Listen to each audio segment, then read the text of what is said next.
Hello everybody, welcome back for another video. Hope you're all doing well and that you're all having a fantastic day, and without further ado, let's jump right into it. We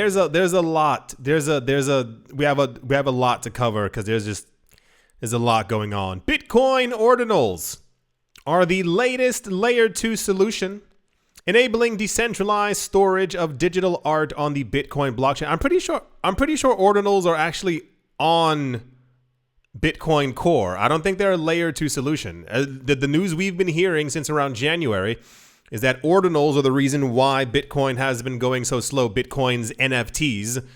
And this is why it was so controversial, because they're actually on the actual main chain. Okay, Ordinals now will be allowing users to migrate their Ethereum ERC-721 NFTs onto the Bitcoin network with the launch of something called the BRC-721E standard. Why so many letters and numbers? I do not know. The BRC-721E standard was jointly launched by the Ordinals Market, an Ordinals-based marketplace. I could have gotten that. It's called Ordinals Market. I wonder what that would have been when we're talking about Bitcoin. Was that a Cardano-based place? It's called Ordinals Market. And the Bitcoin Milady's NFT collection, that is a name. The new BRC-721E, it sounds like a car model, standard enables the conversion of immutable, verifiable ERC-721 NFTs onto Bitcoin. Initially, metadata is not stored on chain, but users can store a low quality preview image and include a reference to Ether burn, okay, and the raw image data, whatever those words mean. Someone from Bitcoin Milady's said, "Our Bitcoin Ordinals bridge is now live in collaboration with Ordinals Market and Xverse app. There's a bridge for Bitcoin Milady's. There's a new token standard, a marketplace, and it says, let's take over #Bitcoin. And then there's a space person surfer screaming the words, I'm inscribing. I feel like I'm missing something. I feel like I'm not understanding. Like, it literally, there's about 15 A's there, and then it says I'm inscribing. Okay, maybe an inside joke. The migration process starts by burning your Ethereum NFT with an ETH call function. The burning of the NFT, there we go, is an irreversible process and acts as an on-chain inscription. To claim the ETH burn on Bitcoin, the user must inscribe valid BRC-721E data, after which the bridged NFT will appear on a custom Ordinals Market collection page with complete metadata. So the news is somebody figured out a way for you to burn your Ether NFT and put it onto Bitcoin. And it has a whole new standard, so that's kind of cool. I wonder why they did not choose the lock up your coin inside of Bitcoin and transact with it on top of the network, as opposed to having to completely destroy it. But I guess it's meant to increase scarcity. There does not, at the moment, appear to be a way to reverse this, or like simply destroy it on Bitcoin and then rehab it back on Ethereum. It seems to be a one-way train at the moment. So cool. I know many people will be using this. I assume it has to do with the fact that, for those of you who are simply unaware, a lot of Bitcoin people believe that Bitcoin is the only real coin, or the only chain, or will be the only one that will exist in the future. And therefore, I'm sure people will be transferring or destroying their Ether NFT and putting it onto Bitcoin for longevity. I'm not sure what words I'm supposed to be using there, but yeah, somebody made it. That's the destroy your Ethereum NFT and put it on top of Bitcoin with a Bitcoin Ordinals bridge, which is now live Heaven help us if we start, if millions of people use this and we start getting news about it every single day. Because also in the news, which I don't have here, I think they just passed by their, was it 10 millionth or something NFT on top of Bitcoin. And people are going crazy. That's the Bitcoin NFT news from Bitcoin Miladies. All right. Let's move on. Also in destructively popular news, everyone was talking about this. Amid an exodus of payment processing partners following the crisis in the banking sector of the United States and other places around the world, don't forget about that one, Binance is looking to strengthen its ties with traditional financial institutions by putting up money. That's how you usually get stuff done. Changpeng Zhao, the man behind Binance, revealed that his company plans to pump investment into banks in order to influence their policies and steer them towards a crypto-friendly stance. I don't know if him saying that out loud is legal. He could have simply said we're going to lobby to bank. I guess, lobbying is just like legal bribing. But yeah, the news in part is we have had a very rough relationship with banks in the cryptocurrency space for a number of years now. This is not new. This has been around since the beginning of time. Banks have either said that they don't like us, they've lied that they don't like us, they've started accumulating cryptocurrencies, but many places around the world have made it quite difficult to be able to work with them, get a banking license, or to try to have some kind of paperwork done with them. And many other banks years ago have closed accounts of people who were dealing. Oh, that's weird. Hold on. Sorry. Okay, I was getting a phone call, but I can answer later. What was I saying? I don't remember. Anyway, the point is, yeah, we've had a very difficult time when it comes to tons of banks. And the rumors were circulating around now for a while that Binance might be in the process of acquiring an actual bank. Years ago, this was also even more news, but it doesn't pop up anymore. The people from Litecoin, I think they own a 10% stake in a bank. You never hear that news anymore. And there were other companies who were also trying to get like banking charters. And this is why relatively a lot of the cryptocurrency exchanges have like banking licenses, even though they are not banks themselves. They are legally able to hold money for people. Changpeng Zhao appeared in a bankless podcast hosted by Ryan, Sean Adams, and David Hoffman. During the podcast, Zhao shared his take on several topics, including the recent controversy with crypto wallet maker Ledger, the current regulatory environment around the world, and the issues, or FUD, surrounding his crypto exchange. One of the things he said, one of the podcast viewers said, "Can you please buy a bank and make it crypto friendly?" In response, Changpeng Zhao revealed that his company had explored the option of buying a bank in order to make the payment services easier for everyone within crypto. However, we still live in the 1920s. You wouldn't believe it. You would almost assume that the world had completely changed with the advent of the internet and the creation of cryptocurrencies, because even more so, we live in a completely different world now. I can make a video, I can make a meme, and I can share it with all of you instantaneously. It doesn't matter where you are, anywhere on the planet. You could even be on the moon, and I'm sure there's a satellite that would allow me to like beam it to you. However, when it comes to banks and all these other kinds of things, they are exceptionally regional and can only do things within the area that they actually have paperwork, because once again, still living in the 1920s, Changpeng Zhao revealed that buying a bank would only make operations easier in that jurisdiction. Additionally, being owned by a crypto firm wouldn't necessarily make the bank crypto-friendly, since it would have to comply with the norms set by local regulators. Furthermore, there was no assurance that owning a bank would prompt corresponding banks abroad to facilitate crypto-related transactions. However, Zhao revealed that his company is considering making investments into several banks, I assume to lightly guide them to say that they should be more crypto-friendly. It's very fascinating. Maybe it's just me. Maybe everyone else out there figured it out. But so many times I hear that things are happening and I just normally equate it to, well, that's easy. We can totally get around that. Like, that's not a real issue. But then you realize we're still having discussions about like which coins are securities. Is this coin a commodity?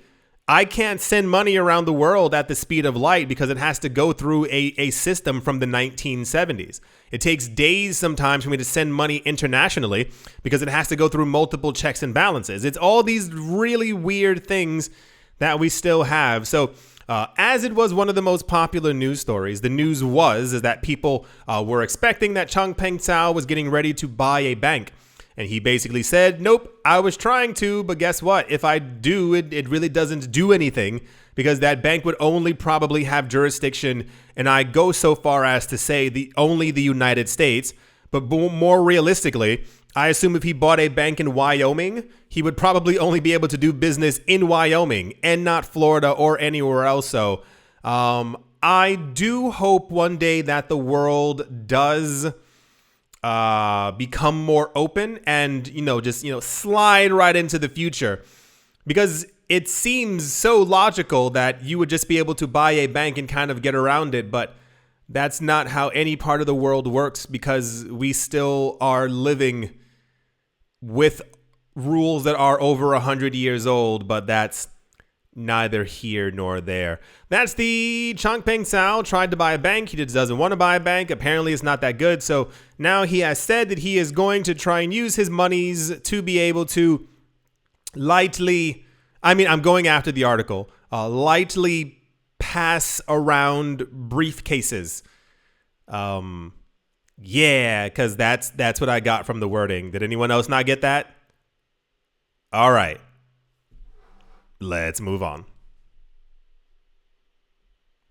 Also in the news, the world's third largest exchange, known as Kraken, is apparently launching futures trading for Shiba Inu.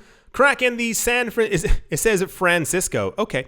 The Francisco-based cryptocurrency exchange has expanded its offerings for Shiba Inu on its advanced crypto trading platform known as Kraken Pro. In the announcement, Kraken Pro disclosed adding a new perpetual futures trading pair, SHIB, to the US dollar with up to 10x leverage. And here's the tweet for it right here. Futures are not as big as they previously used to be. It's more of a 2017, 2018, 2019 thing. A lot of the futures contracts for a lot of these coins, it's not that they've dried up. It's not they're not as popular as they were before. I assumed that back in 2017, a lot of people who were trading in US dollar versions of these coins would get a little annoyed when they realized that they were trading in US dollar versions of Bitcoin. And I was like, if Bitcoin skyrockets or does a 3 to 4x in price, these people will go, I could have held the Bitcoin and that would have gone up a 3-4x in price, as opposed to me simply holding a US dollar from the contract that I had. So we don't hear about futures that much at all anymore. People were going so far as to say years ago that they were one of the most important things in crypto because they showed, and I air quote here, like the future price of this coin. If you've been here since 2018, 2019, you might remember every Friday when futures contracts were ending with the New York Stock Exchange and what's the other one in Chicago? The CBOE. And on crypto exchanges, it sounds nonsensical, it's because it is, because the world is stupid. Anytime that we had news that a futures contract had ended and Bitcoin's price was shown as being $5,000 lower on that futures contract, can you guess what Bitcoin's price did on Friday? Yeah, it fell, like quite dramatically, because everyone was like, well, it shows what the price will be in the future. I just want logic. I just want logic to reign supreme, and I don't think we've gotten there as a society yet. That's the Kraken Pro now has Shiba Inu perpetual futures. It says geographic restrictions apply. Show of hands, you can probably, I'm going to assume it's the US, and I'm going to assume it is probably going to be New York and Hawaii, or if not the entire US, because remember, don't forget, the SEC sued Kraken a couple of weeks ago, and Kraken basically said that they were winding down their U.S. operations because why would you want to do business in a country that is only hostile towards you? Whoa, that's the Kraken Pro Shiba Inu futures news. And yeah, let's move on. Water is wet, and apparently everyone else is just finding out about this. This seems to be like most popular news story video right here. Adversary nations could ultimately benefit from restrictive crypto policies in the United States. This was said by Coinbase CEO Brian Armstrong. I feel a bit bad for him because I feel like he really does believe in the American dream, which no longer exists anymore for those of you who missed that since like the 1980s. This guy has been a relative huge advocate for cryptocurrency regulations for a while. You would assume that it is because he wants everyone to understand what's going on and to have a safer, fairer time. But as a multi-billionaire, we can only ascertain that he is doing so because he wants his company to be pushed forward. He is one of a multitude of companies in the last month or so, multiple months, who have revealed that they were thinking of leaving the United States if the SEC did not, fall in line and or get under control. And I told you all before in another video, it's a bit cringy because you can't assume that 4 billionaires standing in the line will get the corrupt SEC to go, oh my gosh, they're going to leave us. Crypto will leave our borders. What are we going to do? Now we need regulation. Since then, Coinbase has openly announced, no, they're not leaving the United States, but they're trying to open up offices, I believe, in Dubai, in Japan, I think was one of them, in Hong Kong, and I believe in Ireland. I believe that's where the other one was. So he recently came forward with what is being called a warning. And I say that water is wet and people are just figuring this out because I told you that a long time ago. If the US does not get it together, if they do not have proper cryptocurrency laws and regulations, people are going to simply do business everywhere else. We have heard multiple times that Changpeng Zhao was like, we will leave the United States if we don't have proper paperwork. They just recently left Canada and also Australia.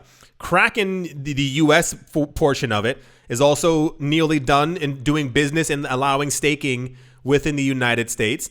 There are a lot of other companies like Ripple as well who are setting up shop now other places around the world. It is completely logical to believe that if you keep asking for food in the morning and no one gives it to you, you will go other places, other words. You'll move. You won't stay exactly where you are. However, the Coinbase CEO announcing this, everyone was like, he's right. I can't believe this is happening. And I'm like, dude, none of you understand that this was going to be a thing in the first place. Why do you think it's weird at all that over the course of the last 4 years, the US still does not have crypto regulations, but we've seen every other country get it together in 6 months to a year? Do you think that's random? No, they understand that there are billions to be made every year in taxation by these countries. Therefore, they're like, okay, the US won't do it. Let's make sure that we have these companies coming over. And it has worked. Explicitly. Clear as day. Of course, it has actually worked. But, Brian Armstrong being a crypto visionary and no one else being able to... Okay.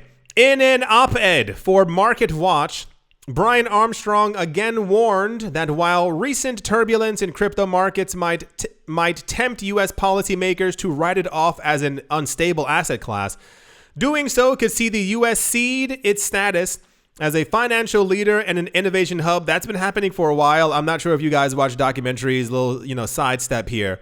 Look at or find documentaries on the... I will phrase it this way, like the current fall of Rome. I'm not sure if you're aware of what's happening. And this goes even farther than the whole BRICS nations making their own currencies. There's a huge shift in the world right now.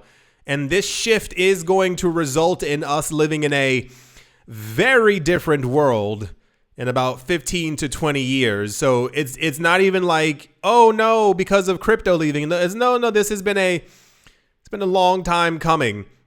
If you have a big pair of boots and you are stepping on 200 other people, at some point 15 of those 200 are going to get a little upset and start moving your boot off of them, if you catch my drift.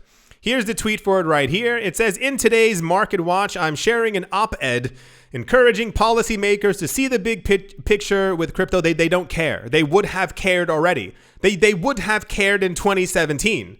You know how, if I was a regulator, how quickly I would have given cryptocurrency regulation, just knowing that my country would have made billions just from taxes? Not even the other countries who would have lost other individuals, brain drain from them, who would have moved to my country to further push my economy higher.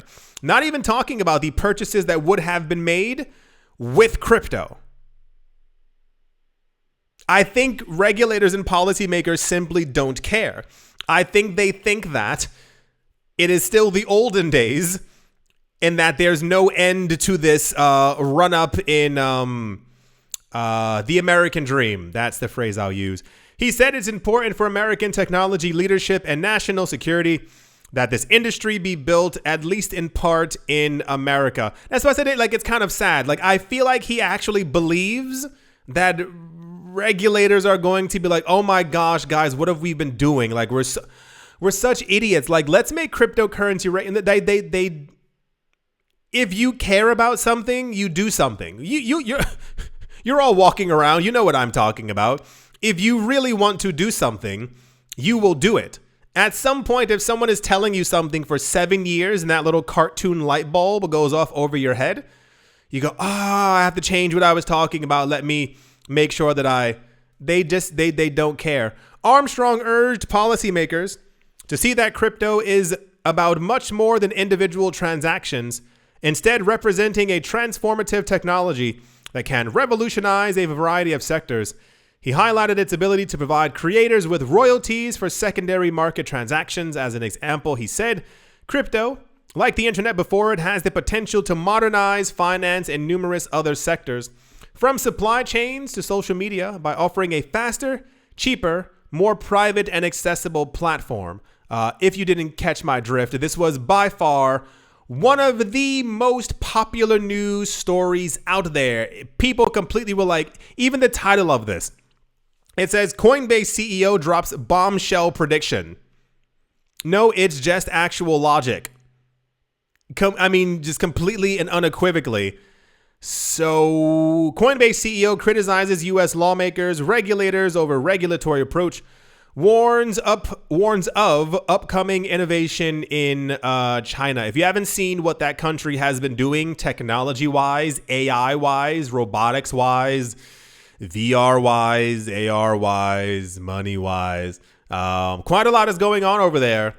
And on the other side of the globe, it doesn't seem to be too much. But this always happens. This is just historical. For those of you who don't like history too much, you should, because history is everywhere around us. We are currently living through history. Have you forgotten 2020?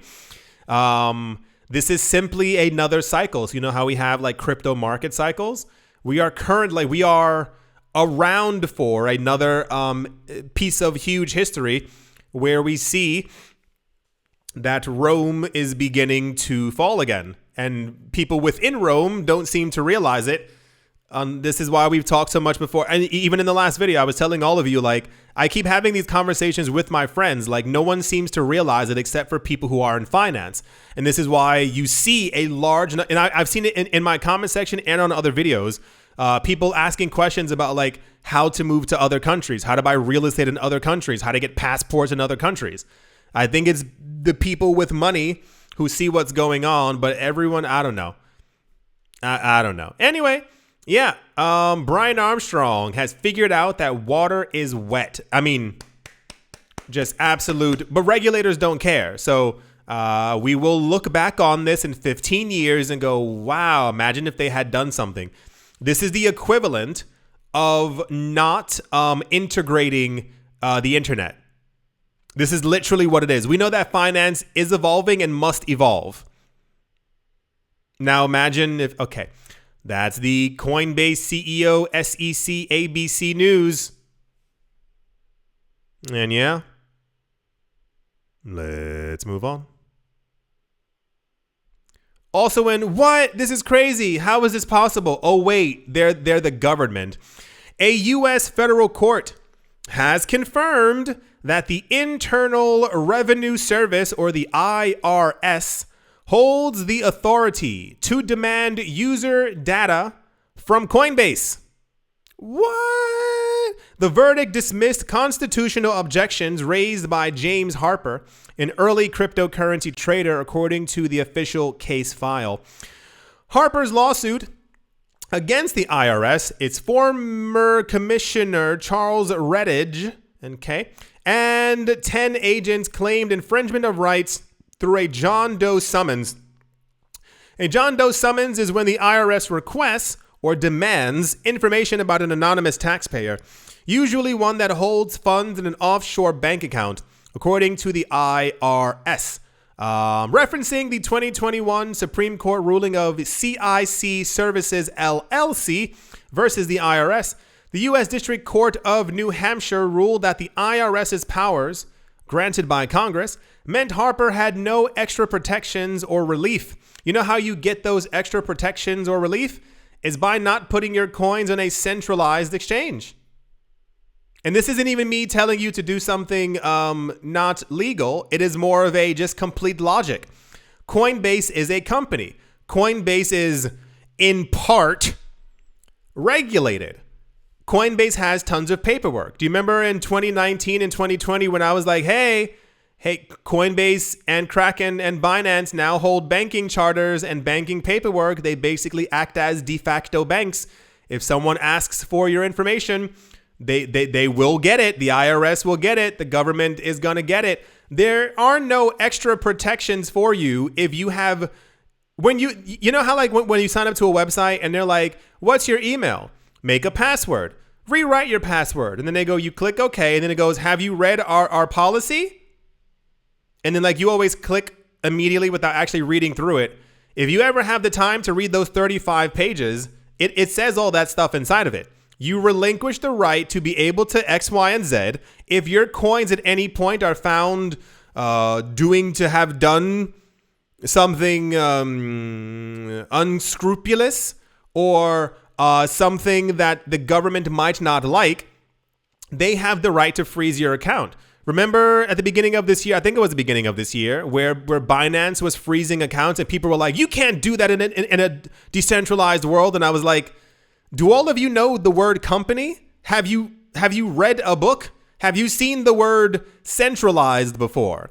This is the reason why I always say, if you are legally able to do so where you live, custody a portion of your crypto. This is why I talk about ledgers. I have multiple ledgers. There's a reason for it. I am legally allowed to custody my crypto, and therefore you kind of, get the general idea. You can't assume that you signing up for a website, you showing them your ID and who you are, and then that they can stop your transactions and or give your information to the IRS from the country that you are supposed to be paying taxes in. I'm not understanding where the actual issue lies, where this person thought his information was secure on Coinbase. I can see I won't name them. There are a couple of other cryptocurrency exchanges. I can totally see how people would be like, okay, my money is definitely safe out of the hands of, regulators, whatnot. But Coinbase? You thought that Coinbase was going to protect you from the IRS? Right. So I would announce that you are free to do as you choose in life. This is your right. However, I would advise you out there, the listeners, the supporters, thank you very much for all the likes and comments, to make sure that wherever you are living, that you are actively trying to stay within the lines of legality where you live, because I'm not sure if you've seen the patterns, as we are constantly etching forward into a world where cryptocurrency transactions are being monitored and looked after. Think of a Sentiment and Glassnode. And it's very easy to trace transactions if your coins have ever been on Coinbase or Kraken or Binance, anything regulated in a sort of way. That just understand that. I believe that we live in a world and will be living more in a world where governments are going to try and get their slice of a pie if they realize that you bought an asset for, $5 and it goes up to $500,000. Just understand that, as they always say, Uncle Sam wants his slice of the pie. I am constantly confused as to how people are confused that these are actual things that are going to take place. What did you think the court was going to be like? Whoa. You had your money on Coinbase? No. Throw this whole lawsuit out right now. There's no way that the IRS,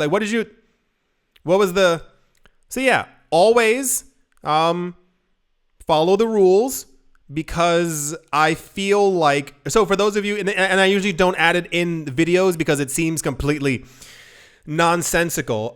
There is a good I say 3 to 5 weeks. There's a news story out of somewhere in Latin America or somewhere in Asia, some maybe not so much in Europe, but definitely within the United States, that someone got in trouble because they were transferring millions of dollars, tried to transfer it somewhere and didn't tell the proper authorities. So, for the sake of you not getting in trouble in the future, I'm just going to throw that out there.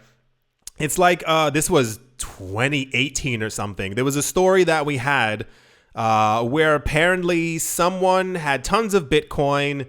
They were, they didn't want to sell it on a crypto exchange and be caught. So I think they found a way to transfer their Bitcoin and get Target and Walmart gift cards. I'm not joking. This is completely true. But it was in excess of $5,000 per gift card. Whatever the maximum limit or whatever was. And at some point they walked into a store with 35 of these. And it's maybe if you walked in with one, they wouldn't have said anything. But when you try to fill up it's oh gosh, you can find this online. What's this news story? This was years ago. There was someone who walked into a Walmart and I think they filled up 13 carts, full carts worth of stuff. And they went to the cashier with a $1 million bill. Look it up. A literal $1 million bill. Now, you stop and you go, that's crazy. What are you talking about? You want to know what's even crazier? Is the cashier tried to get them cash for it. Look it up. You think these things don't exist? And then you will be terrified to understand that common knowledge is not common at all. If you find the story and read it, or if you don't, the cashier scanned all their stuff, 13 carts. I think it might have even been more than 13, maybe it was 20. Saw the $1 million bill and went, I don't have cash for this. And they tried to go to the other cashiers to get all the money from their registers to pay this person their change for $1 million bill. How much more ridiculous can that story be? The fact that someone printed out $1 million bill, that their first thought was, I can spend this, let me go to Walmart? Not a jewelry store? Not a place that sells gold and diamonds and okay. Walmart. And then the cashier was like, oh my gosh, this is a big bill. I've never seen this before. Let me get you cash from the other registers. And I think it took several hours for someone to be like, whoa, this isn't real. And then the person got in trouble. Do we live on this planet? Is this a simulation? Am I missing something? Is this one big prank? What? I don't understand. And there's so many stories like that. I personally like things like this because it reminds me every day that reading is not only fundamental, but I need to continue to advance my mind and read more and understand more about the world because, Yeah. Anyway, that's the someone assumed that they were not answerable, did not have to answer the IRS from you put your money on Coinbase. What do you? All right, okay. That's the Coinbase IRS news. So now you all know. You are now, you have to give up your that's just how the law works. Yeah. Okay. Let's move on. What a world. Like, what do people think is actually happening around us? It's so weird. But I mean, never mind. I have so many things to say, but I do hope that you have all enjoyed. I do hope that you all are having a great day, a great morning, a great afternoon, a great evening, wherever you are, wherever the heck you might be. I do hope it is absolutely fantastic. Don't forget, at some point each day or one day out of the week, do something nice for yourself. I was going to say rent a movie from Blockbuster. That doesn't make any sense. Watch something nice, call a friend over, have some pizza and pasta and cookies or whatever, makes you happy. Just do something nice. People forget that very easily, especially when being in finance, that you need to do stuff for yourself. People just keep kind of staying on the grind. You are not a machine. You need to do something nice for yourself. Call an old friend, have an old friend over, do something nice that will make you smile. Thank you all once again for watching, listening, liking, commenting, and or supporting. And I will most certainly be talking to you all soon. See you.